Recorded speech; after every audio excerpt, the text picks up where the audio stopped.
তিনি বলছেন ক্বাল আলাইকা আলাইকা বিতুরিস সামতি, তোমার উপর অবধারিত করে নাও দীর্ঘ নীরবতা, দীর্ঘ সময় চুপ করে থাকার বিষয়টা তোমার উপর অবধারিত করে নাও। ফাইন্নাহু মাতরাদাতুন লিশ-শাইতান, কারণ এই কাজের মধ্য দিয়ে শয়তান বিতাড়িত হয়ে যায়। ওয়া আউনুল লাকা আলা আমরি দীনিক, দীর্ঘ সময় চুপ থাকলে তোমার দিনের প্রতিটা কাজ করার ব্যাপারে আল্লাহ তোমাকে সাহায্য করবেন, বা দীর্ঘ নীরবতার ব্যাপারটা দিনের প্রতিটা কাজ করার ক্ষেত্রে তোমাকে সহযোগিতা করবে। সিজদা করছেন, শুধু সুবহান রাব্বিয়াল আলা এতটুকু বলে উঠে যাবেন না, কমপক্ষে একটা দুটো দোয়া করেন, একটা দুটো দোয়া করেন সিজদায়, কারণ সিজদায় সবচেয়ে বেশি দোয়া কবুল হয়। আল্লাহ রাসূল সাল্লাল্লাহু আলাইহি ওয়াসাল্লাম বলেছেন, বান্দা সিজদায় আল্লাহর যত কাছে থাকে অন্য কোনো ভাবে বান্দা এত কাছে আসতে পারবে না। এবং এখানে তোমরা বেশি বেশি দোয়া করো, নবী সাল্লাল্লাহু আলাইহি ওয়াসাল্লাম বেশি বেশি দোয়া করতে বলেছেন। দোয়ার জন্য হুজুর ডেকে এত খাওয়ানোর দরকার নাই, নিজে দোয়া করা শিখেন, নিজে দোয়া করা শেখেন। নিজের বাবার জন্য, মায়ের জন্য, আপনার আত্মীয় স্বজনের জন্য, আপনার নিজের জন্য, আপনার স্ত্রী সন্তানের জন্য, সমাজের জন্য, উম্মার জন্য, দেশের জন্য আপনি দোয়া করতে শেখেন। আপনার একটা প্রয়োজন, এই প্রয়োজনটাকে আমি বুঝতে পারবো, ওই আবেগটাকে আমার আসবে। আপনার যেটা প্রয়োজন, আপনার আবেগ আপনার আসবে। আপনার সন্তান অসুস্থ, আমি কি বুঝবো সেই ফিলিংসটা কেমন? আপনি বুঝবেন সেই ফিলিংসটা কেমন। কুলতু, আমি বললাম, জিদনি ইয়া রাসূলুল্লাহ, হে আল্লাহর রাসূল সাল্লাল্লাহু আলাইহি ওয়াসাল্লাম, আমাকে আরো বাড়িয়ে দিন, আরো কিছু বলুন, আরো কিছু ওসিয়ত করুন। ক্বালা, তিনি বললেন, ইয়াকা ওয়া কাসরাতাদ দাহিক, সাবধান থাকবে, বেশি বেশি হাসবে না। ফাইন্নাহু ইউমিতুল কলব, কারণ যারা অধিক পরিমাণে হাসাহাসি করে তাদের কলব মরে যায়, তাদের কলবের মৃত্যু ঘটে।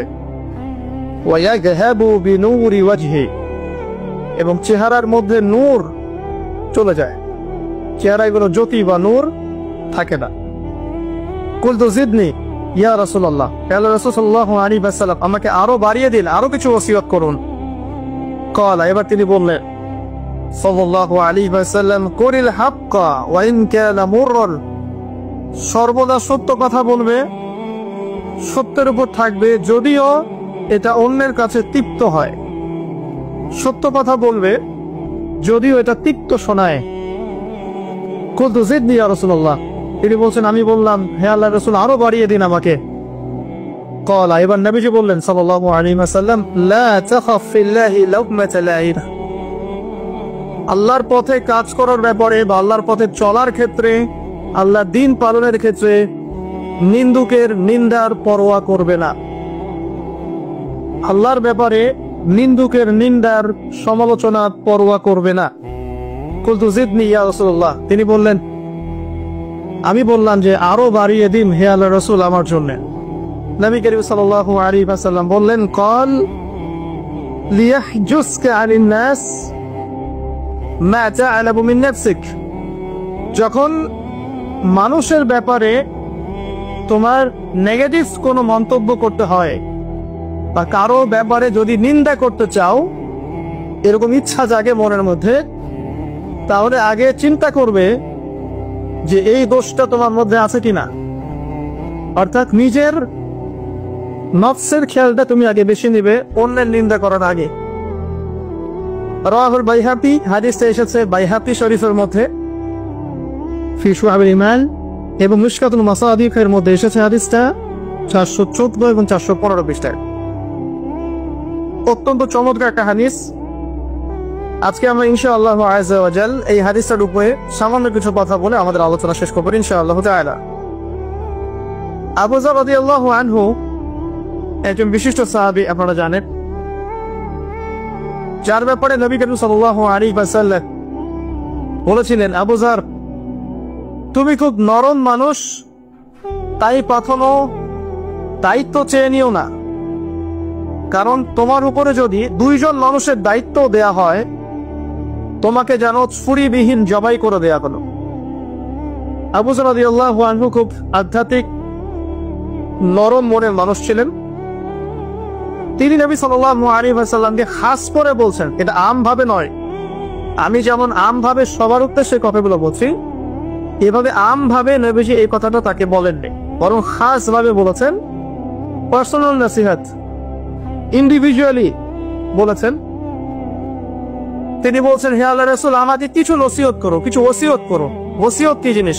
যেমন কেউ চলে যাওয়ার আগে ওসিয়ত করে, বাবা ইন্তেকাল করছে তার আগে ওসিয়ত করে, মাকে দেখিস, হ্যাঁ বোনদেরকে খোঁজ খবর রাখিস, সন্তানদের ব্যাপারে খোঁজ খবর রাখি, তার এটা ওসিয়ত করা, মানে যে কথাগুলো আমরা অক্ষরে অক্ষরে পালন করতে চাই, প্রতিশ্রুতি ব্যক্ত করি, এরকম কথা, কনভারসেশন। একটু চিন্তা করেন, নবী করিম সাল্লাল্লাহু আলাইহি ওয়াসাল্লাম যদি আপনাকে আমাকে খাস করে কোনো জায়গায় ডেকে নিয়ে কথাটা বলতেন, কেমন হতো? মনে করেন নবী সাল্লাল্লাহু আলাইহি ওয়াসাল্লাম জীবিত আছেন বা আমরা তার সাক্ষাৎ পেয়েছি, আর আমরা কেউ একজন আমাদের মধ্যে গিয়ে থাকে, বললেন, ইয়া রাসূলুল্লাহ, আমাকে কিছু ওসিয়ত করেন, আমাকে খাস করে কিছু ওসিয়ত করেন। তখন এই ওসিয়ত গুলো স্পেশাল হবে, এবং আপনি আমি কখনোই চাইবো না জীবন চলে গেলেও এগুলো কোনো একটা আমরা ছেড়ে দেই, তাই না? আবু যর রাদিয়াল্লাহু আনহু এই সুযোগটা নিয়েছেন। নবী সাল্লাল্লাহু আলাইহি ওয়াসাল্লাম বলছেন, প্রথম যে উসিকা বিতাকওয়াল্লাহ, আমি তোমাকে সর্বপ্রথম ওসিয়ত করছি তুমি আল্লাহকে ভয় করবে। তাকওয়া কি জিনিস? নবীজি বলছেন, ফাইন্নাহু আযয়ানু লিআমরিকা কুল্লি, এই তাকওয়াটাই সমস্ত কাজের সৌন্দর্য বর্ধন করবে তোমার জীবনে। তুমি যত কাজ করবে, প্রত্যেকটা কাজ যদি আল্লাহকে ভয় করে করো, প্রত্যেকটা কাজ তোমার জীবনের সৌন্দর্য বর্ধন করবে ইনশাআল্লাহ তাআলা। খুব সংক্ষিপ্ত আকারে বলতে পারি, আল্লাহ রাব্বুল আলামিনের তাওহীদের সাথে কাউকে শরীক না করা, এক কথায় আল্লাহর সাথে শিরক না করার নাম তাকওয়া। ঠিক আছে? আল্লাহ এক, আল্লাহ অদ্বিতীয়, তিনি মহাবিশ্বের স্রষ্টা, আমাদের স্রষ্টা, সৃষ্টিকর্তা, পালনকর্তা, রিজিক দাতা, জীবন মৃত্যুর মালিক, বিধান দাতা। এই প্রত্যেকটা কনসেপ্ট আল্লাহর জন্য খাস করার নাম হচ্ছে তাওহীদ। আর এখানে যদি আমরা কাউকে সমকক্ষ দাঁড় করি তাহলে শিরক হয়ে যাবে। এই শিরকটা তিন ভাবে হয়ে থাকে। মানুষ চিন্তার ক্ষেত্রে শিরক করতে পারে। কেউ যদি মনে করে মহাবিশ্বের কোনো স্রষ্টা নাই তাহলে শিরক করবে। কেউ যদি মনে করে স্রষ্টা আরো একজন আছে বা একাধিক আছে তাহলে শিরক করবে। কেউ যদি মনে করে যে আল্লাহ ছাড়া কেউ ইবাদত পাওয়ার যোগ্য, আল্লাহ ছাড়া অন্য কাউকে সেজদা করা যায়, নাউজুবিল্লাহ, আল্লাহ ছাড়া কেউ প্রয়োজন পূরণ করতে পারে, কেউ সন্তান দিতে পারে, কেউ কল্যাণ করতে পারে, কেউ অকল্যাণ করতে পারে ইত্যাদি, আল্লাহ ছাড়া কেউ বিধান দেওয়ার মালিক, এরকম কনসেপ্ট যার মনের মধ্যে আছে, এটা হচ্ছে আকীদাগত শিরক বা চিন্তাগত শিরক। আমি কি বোঝাতে পারছি? 2 নাম্বার, কাজের শিরক। যেমন কেউ যদি আল্লাহকে সিজদা না করে অন্য কাউকে সিজদা করে, কর্মগত শিরক করেছে। আল্লাহ পাকের হালালকে কেউ যদি হারাম করে নেয়, কর্মগত শিরক করেছে। আল্লাহ পাকের হারামকে কেউ হালাল করে নেয়, কর্মগত শিরক করেছে। আল্লাহর কাছে দোয়া না করে মৃত মানুষের কাছে দোয়া করে শিরক করেছে। এগুলো কাজ করতে গিয়ে শিরক করেছে। ইভেন আল্লাহর নামে কসম না করে অন্য কারো নামে কসম করলেও শিরক হয়ে যায়। অনেক সময় আমরা হাতের মধ্যে রশি পরি, পাথর পরি, অনেক কিছুই পরি, আমাদের বিশ্বাস হয় এগুলো আমাদের উপকার করতে পারবে, অপকার করতে পারবে, তাহলে শিরক হয়ে যাবে। সন্তান আল্লাহ দেন, যদি আমরা মনে করি যে মাজারে গিয়ে দোয়া করলেই সন্তান পাওয়া যাবে, শিরক হয়ে যাবে। আর শিরক কেমন একটা পাপ, যে পাপটা আল্লাহ পাক তওবা ছাড়া মাফ করেন না। মৃত্যুর আগে যদি তওবা করে মানুষ, ইনশাআল্লাহ আল্লাহ পাক মাফ করে দিবেন। যদি তওবা না করে মারা যায়, সম্ভাবনা বেশি এই ব্যক্তি জাহান্নামে যাবে, নাউজুবিল্লাহ। কারণ প্রত্যেক 1999 জন মানুষ জাহান্নামে যাবে যাদের আমল নামায় শিরকের পাপ থাকবে। আল্লাহ পাক সূরা নিসার মধ্যে বলেছেন, ইন্নাল্লাহা লা ইয়াগফিরু আন ইউশরাকা বিহি ওয়া ইয়াগফিরু মা দুনা যালিকা লিমান ইয়াশা। আল্লাহ পাক শিরকের গুনাহ ব্যতীত যে কোনো গুনাহ যাকে ইচ্ছা মাফ করতে পারে। যে কোনো গুনাহ। আপনি জিনা করেছেন, সিজদা করেন, ফিরে আসেন, আল্লাহ মাফ করে দিবেন ইনশাআল্লাহ। আপনি সুদ খেয়েছেন দীর্ঘদিন, সুদ থেকে ফিরে আসেন, দীর্ঘদিন মায়ের সাথে জিনা করেছেন সুদের মধ্য দিয়ে, তওবা করে ফিরে আসেন, আল্লাহ এখনই মাফ করে দিবে ইনশাআল্লাহ।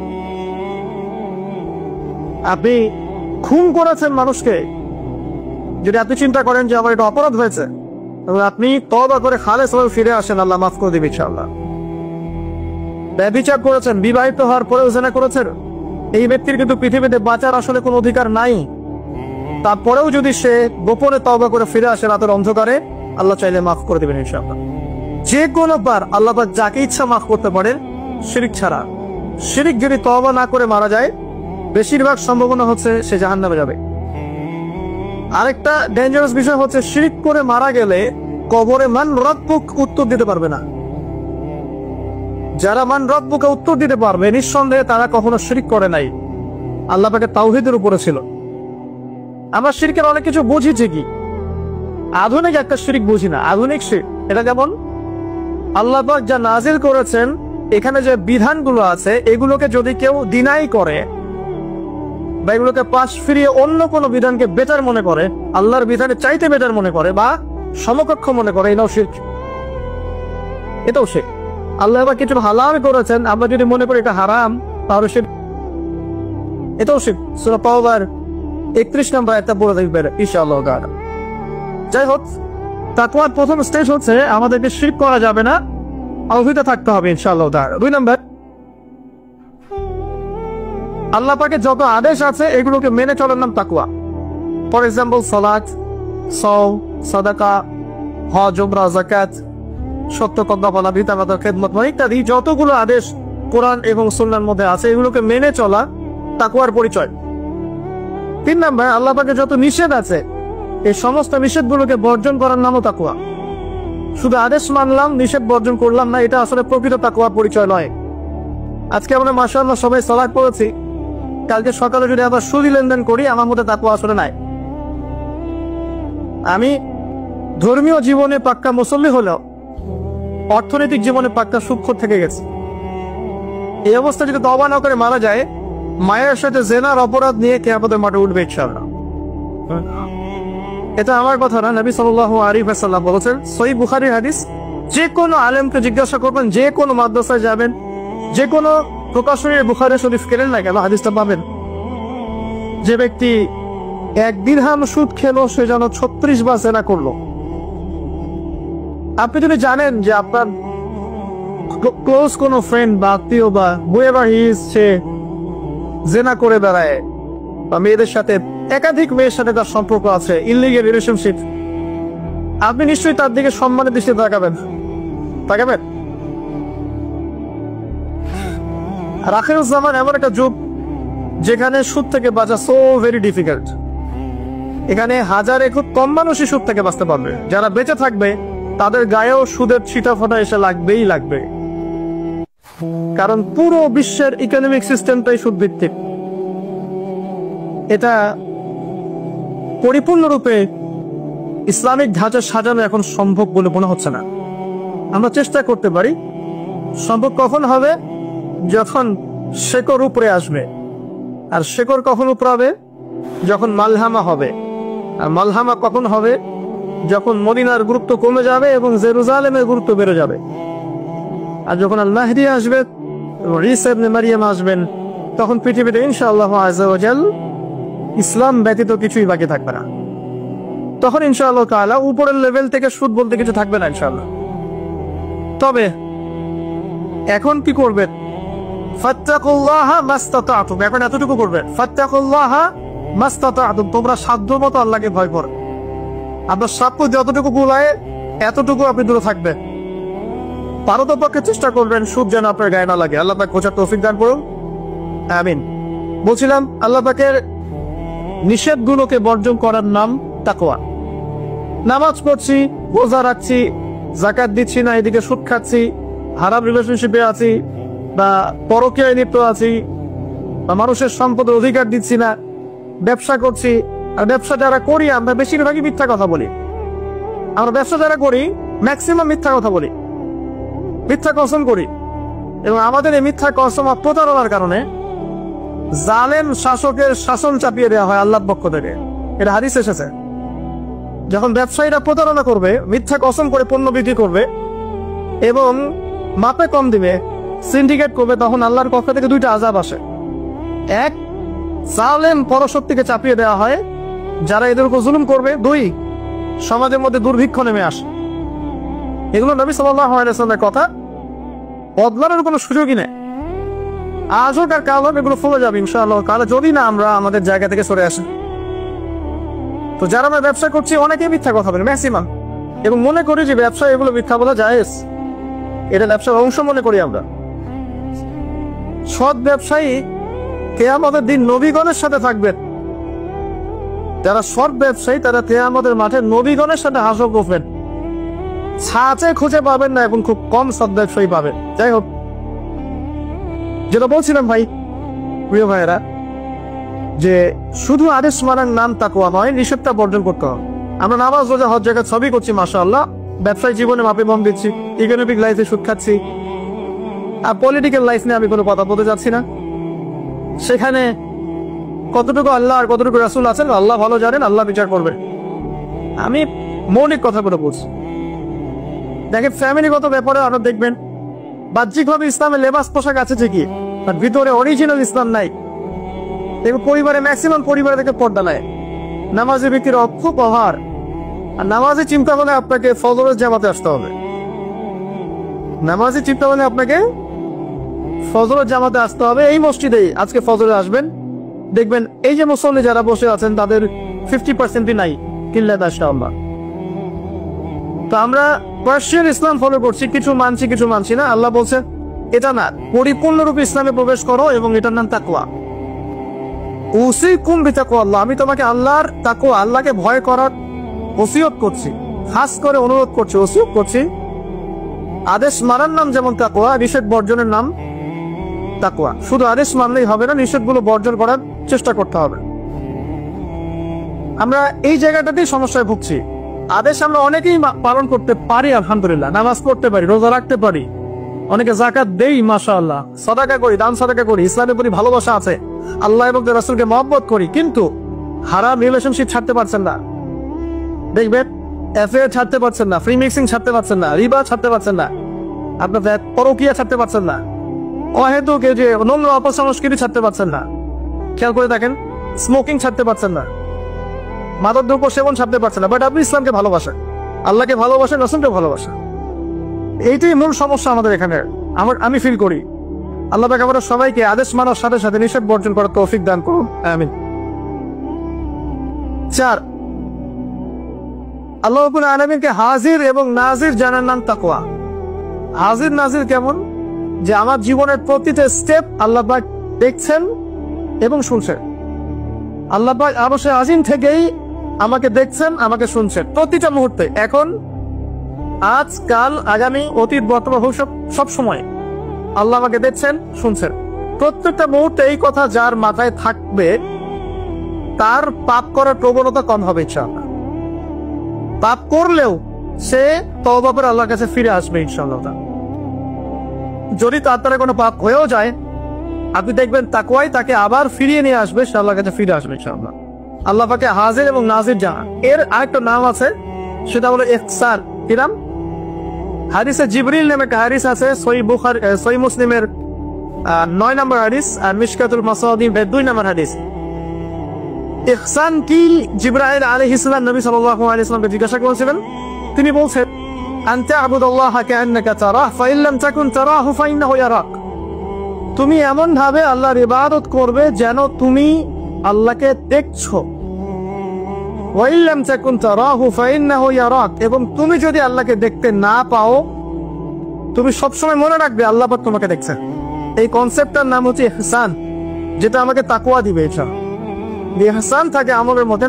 নামাজ পড়ছি, দেখবেন আমাদের মনোযোগ বেশিরভাগই কিন্তু থাকে না, আল্লাহ ভালো জানেন। আমি আপনাদের পার্সোনাল ব্যাপারে ইন্টারফেয়ার করতে চাচ্ছি না, বাট আমার মনে হয় বেশিরভাগ মানুষেরই থাকে না। কারণ বেশিরভাগ মানুষই তো নামাজে যা পড়ছি তার অর্থ জানি না। যখন আপনার সন্তান অসুস্থ হয়েছিল, আপনি হাত উঁচু করে আল্লাহর কাছে কান্নাকাটি করেছেন, তখন আপনার চোখ দিয়ে পানি পড়েছে, কারণ আপনি যা চেয়েছেন ফিল করে বলেছেন আল্লাহর কাছে, আপনার চোখ দিয়ে পানি পড়েছে। কতদিন আপনি নামাজের সেজদায় কাঁদতে পেরেছেন? আমি কাঁদতে পেরেছি, ভাবতে হবে। কাঁদতে না পারার কারণ কি? কারণ হচ্ছে আমি নামাজে যা পড়ি তার কিছুই বুঝি না। আমার কাছে নামাজ একটা ফিজিক্যাল এক্সারসাইজের মতো হয়ে গেছে। সরি ফর মাই ল্যাঙ্গুয়েজ, আমি কোনো কিছুকে অবমাননা করতে যাচ্ছি না, অনেক ব্যাপারটা এরকমই হয়ে গেছে। তারালাম বাহ্যিকতা নিয়ে আমরা বেশি ব্যস্ত। হাত কোথায় বাঁধতে হবে? নাভির নিচে না বুকে? তারপরে রফুল এদান করতে হবে কিনা, পাইপা লাগাবো কি লাগাবো না, আমি জোরে আসছে, বাহ্যিক বিষয় নিয়ে বেশি ব্যস্ত।